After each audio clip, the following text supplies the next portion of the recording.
चलिए देखिए, अगला टॉपिक है आप लोगों का आवेश निकाय की स्थितिज ऊर्जा क्या होती है। आवेश का निकाय, निकाय मतलब होता है सिस्टम। अगर कोई ऐसा सिस्टम है जिसमें दो चार्ज हैं, दो से अधिक चार्ज हैं, तो उसे हम क्या बोलेंगे, निकाय बोलेंगे। तो उस निकाय के पास आपकी जो है स्थिति ऊर्जा क्या होगी, कौन सी स्थिति ऊर्जा, वैद्युत स्थिति ऊर्जा। कौन सी ऊर्जा, वैद्युत स्थिति ऊर्जा। तो अभी हम जो है अभी जो अध्ययन करेंगे हम दो पार्टिकल, दो चार्ज पे करेंगे कि हमारे निकाय में कितने चार्ज हैं, दो चार्ज हैं, ठीक है। तो जैसे मान लेते हैं कि माना कि हमारे पास क्या है, एक निकाय है जिसमें एक चार्ज आपका क्या है Q1 है और एक चार्ज क्या है Q2 है, और जो एक दूसरे से कितने दूरी पर हैं, R दूरी पर हैं।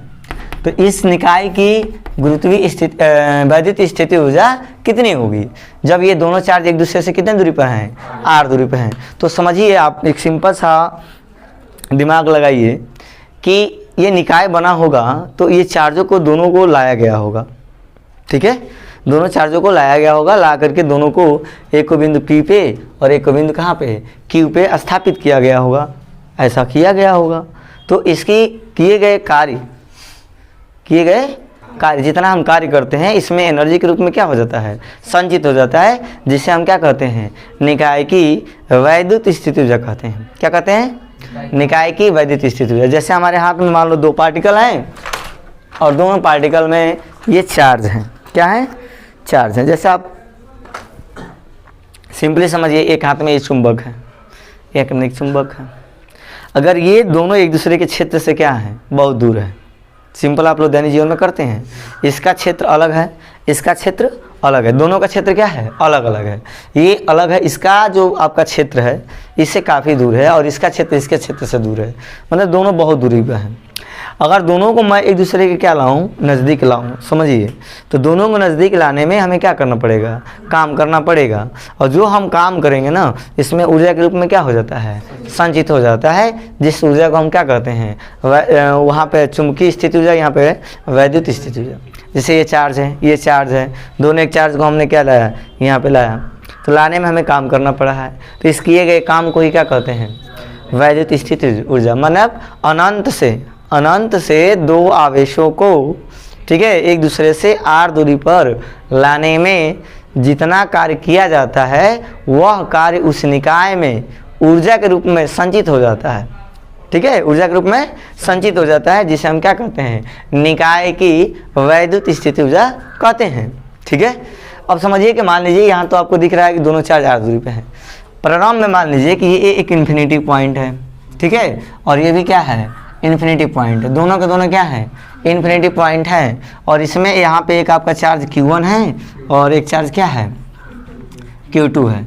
दो चार्ज हैं, दोनों चार्ज एक दूसरे से कितने दूरी पर हैं, अनंत दूरी पर हैं, कितने दूरी पर हैं। और मतलब इसका इलेक्ट्रिक फील्ड उससे कोई मतलब नहीं रख रहा है, उसका इलेक्ट्रिक फील्ड इससे कोई मतलब नहीं रख रहा है। तो सबसे पहले बात विचार करिए कि जब हम Q1 चार्ज को अनंत से यहाँ तक ला दिए, कहाँ तक, बिंदु P तक, तो P तक लाएंगे तो बताइए कि हमें काम करना पड़ेगा कि नहीं करना पड़ेगा, तो नहीं करना पड़ेगा।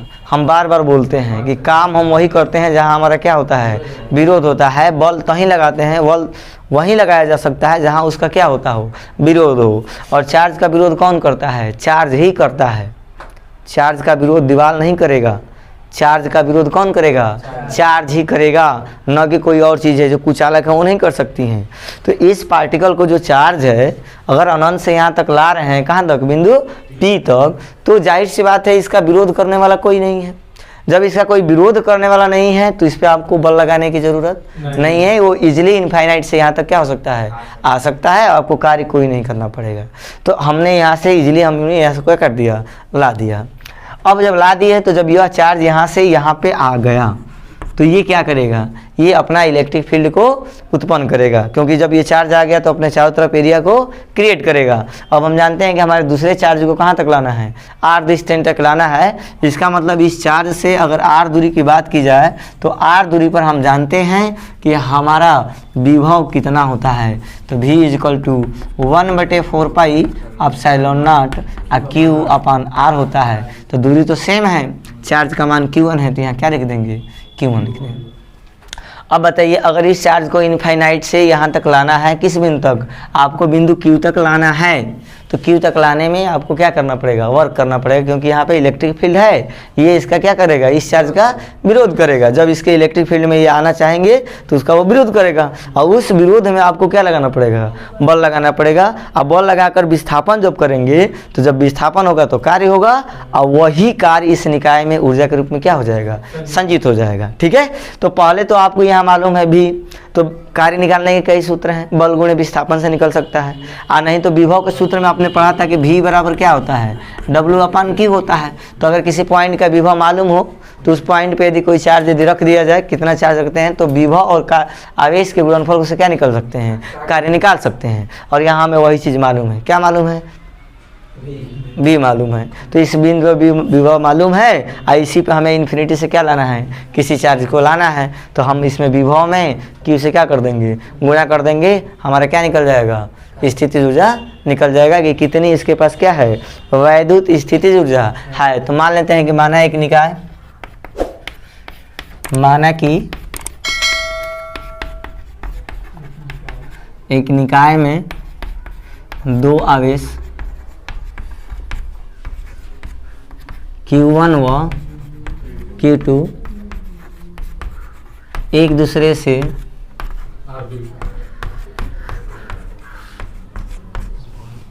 माना कि एक निकाय में दो आवेश Q1 और Q2 एक दूसरे से r दूरी पर है। ठीक है, r दूरी पर है, क्लियर है। माना कि एक निकाय में दो आवेश Q1 और Q2 एक दूसरे से r दूरी पर है। तो हम सबसे पहले क्या करेंगे, मान लेंगे, माना दोनों आवेश एक दूसरे से क्या है, अनंत दूरी पर है। ठीक है, मान लिया कि दोनों चार्ज कितने दूरी पर हैं, अनंत दूरी पर है। तो मान यदि Q1 को, ठीक है, Q1 को अनंत से बिंदु P तक, यहाँ अतः लिखिए, अतः Q1 को अनंत से P तक लाने में किया गया कार्य W1 इक्वल टू क्या होगा, 0। ठीक है, अनंत से यदि हम चार्ज को लाएं तो कोई विरोध करने वाला नहीं था, जब विरोध करने वाला नहीं है तो हमारा कार्य क्या होगा, शून्य होगा। क्लियर है ना, क्योंकि जब तक बल नहीं लगेगा तब तक आपका कार्य क्या होगा, शून्य होगा। हमें बल लगाने की ज़रूरत नहीं है क्योंकि इस चार्ज का विरोध करने वाला कोई चार्ज नहीं है। तो हम आसानी से आप Q1 को कहाँ तक ले जा सकते हैं, बिंदु P तक ले जा सकते हैं। आपको कोई काम करने की आवश्यकता नहीं है। किसके विरुद्ध, गुरुत्व बल के विरुद्ध। बाकी के लिए तो आपको करना पड़ेगा, मान लो ग्रेविटी ही लगता हो तो ग्रेविटी तो हम पढ़ नहीं रहे, हम क्या पढ़ रहे हैं, जैसे ये चाक है, अब इस चाक को मैं यहाँ से यहाँ तक ले जा रहा हूँ, तो ऐसा नहीं है कि आपको बल लगाने की ज़रूरत नहीं, लगाना पड़ेगा भाई, बल लगाना तो पड़ेगा, लेकिन किसके विरुद्ध लगाना पड़ेगा, घर्षण के विरुद्ध, ग्रेविटी के विरुद्ध। बात समझ रहे हैं। तो उस एनर्जी के बारे में तो पढ़ नहीं रहे, हम कौन सी एनर्जी पढ़ रहे हैं, वैद्युत पढ़ रहे हैं। और वैद्युत के लिए कोई यहाँ पे फोर्स नहीं लगाया जा रहा है, मतलब वैद्युत के विरुद्ध किया गया कार्य क्या है, 0 है, ये समझना है। ठीक है ना। तो अतः Q1 को अनंत से बिंदु P तक लाने में किया गया कार्य मालूम है।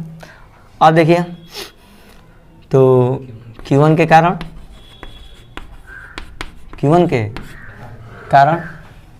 r दूरी पर बिंदु क्या है, Q है जी। तो Q पर विभव V1 equal to 1/4 pi epsilon naught, और Q1 बाई क्या हो जाएगा, R। किसके लिए, निर्वात के लिए। आप जानते हैं निर्वात के में हम Q0 % देते हैं। हाँ, अब यदि अतः Q2 को कहाँ से ला रहे हैं, अनंत से, अनंत से कहाँ लाना है, Q तक लाने में किया गया W2 इक्वल टू कितना हो जाएगा, V1 इंटू Q2 हो जाएगा, विभव इंटू आवेश। वहाँ से देखिए विभव इंटू आवेश गुना कर देंगे, कार्य क्या हो जाएगा, निकल जाएगा। तो W2 का मान कितना आ जाएगा, V1 का मान 1/4 पाई एप्सिलॉन नॉट है ना, और Q1 बटा R। इसका मान कितना हो गया, Q2। तो ये हो गया कार्य पहला, ये हो गया पहला ये और दूसरा ये। अब इस निकाय में और कोई काम तो कर नहीं रहे हैं, अतः निकाय का संपूर्ण कार्य, संपूर्ण कार्य कितना हो जाएगा, W = W1 और W2। मान रख देंगे W1 का मान 0 और W2 का मान 1/4 pi epsilon not Q1 Q2 upon R। तो W = निकल गया कितना, 1/4 pi epsilon not Q1 Q2 अपन कितना हो गया, R हो गया। अब ये आपका कार्य हो गया। आप ये भी आप जानते हैं कि ये आपका हमको जो को कार्य मालूम है, तो यही काम उसके रूप में क्या हो जाएगा, ऊर्जा के रूप में संचित हो जाएगा। अतः निकाय की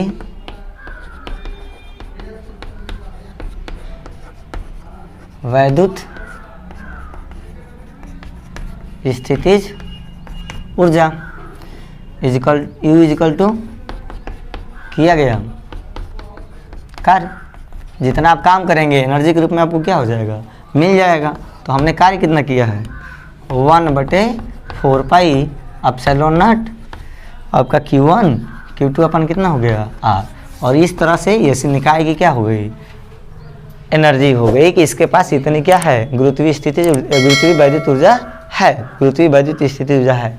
अब मान लीजिए तो 2 चार्ज थे, ऐसे ही कितने पार्टिकल हो जाए, 3 पार्टिकल हो जाए, जैसे यहाँ यहाँ यहाँ, ये आपका Q1 हो गया, ये क्या हो गया Q2 हो गया, ये आपका क्या हो गया Q3 हो गया। तो 2 के बीच तो जानते हैं, इसके बीच की दूरी मान लीजिए कितनी है, R1 है, हाँ। तो आपका स्थिति ऊर्जा U1 = कितना हो जाएगा, तो U1 = 1/4 pi epsilon not Q1 और Q2 अपन R1 हो जाएगा। उसी प्रकार से इसके बीच की एनर्जी होगी, फिर इसके पास एनर्जी होगी, और इनका निकाल लेंगे, इनका निकाल लेंगे, इनका निकाल लेंगे, तीनों का जोड़ देंगे, निकाय में जितने भी रहेंगे सबका स्थिति ऊर्जा क्या हो जाएगा। इजली समझना है, 2 चार्ज का हम जानते हैं, यहाँ कितने चार्ज हो गए, 2। तो पहले तो एक ही को लाए होंगे ना, लाए होंगे नहीं लाए होंगे। जब इसको ला दिए होंगे, समझिए 3 चार्जों को लाना है, कितने चार्जों को, तो सबसे पहले मान लीजिए अनंत से इसको ला दिए, हमें काम करने की ज़रूरत नहीं पड़ा। अब दूसरे को ला दिए तो हमें काम करना पड़ा, काम करना पड़ेगा कि नहीं करना पड़ेगा, तो इजीली करना पड़ेगा। आपने अभी देखा, तो हमने काम किया, कितना काम किया, U1 स्थिति ऊर्जा हो गई इसकी, मान लीजिए कितनी हो गई, 1/4 pi epsilon not Q1 Q2 अपन क्या हो गया, R1।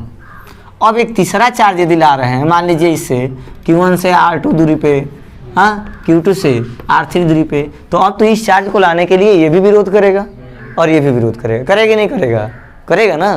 तो इसको लाने में इसके विरुद्ध कितना काम करना पड़ेगा, तो दैट = U2 का मान लिखेंगे। तो U2 का मान कितना हो जाएगा, U2 का इजी मान आप निकाल सकते हैं कि U2 का मान जो होगा आपका, तो आपका U2 हो जाएगा कितना, 1/4 पाई एप्सिलॉन नॉट। इसके विरुद्ध करना है, तो Q1 हो जाएगा और यहाँ Q3 हो जाएगा ना जी, अपन क्या हो जाएगा, R2। ये भी तो विरोध करेगा उस चीज़ का, इस एप्सिलॉन नॉट, और ये आपका हो जाएगा Q2 × Q3/R3। अब तो कोई काम करने की जरूरत नहीं है, तो U = क्या कर लेंगे, सिंपली आप कर सकते हैं U1 + U2 प्लस U3, हाँ। सोल्यूशन करेंगे, देखिए इसमें भी 1/4 पाई एप्सिलॉन नॉट है, इसमें भी 1/4 पाई, तो इतना हम कॉमन ले लेंगे, K हो जाएगा कॉमन, हाँ। और वहाँ Q1 Q2 अपन R1 Q2 Q3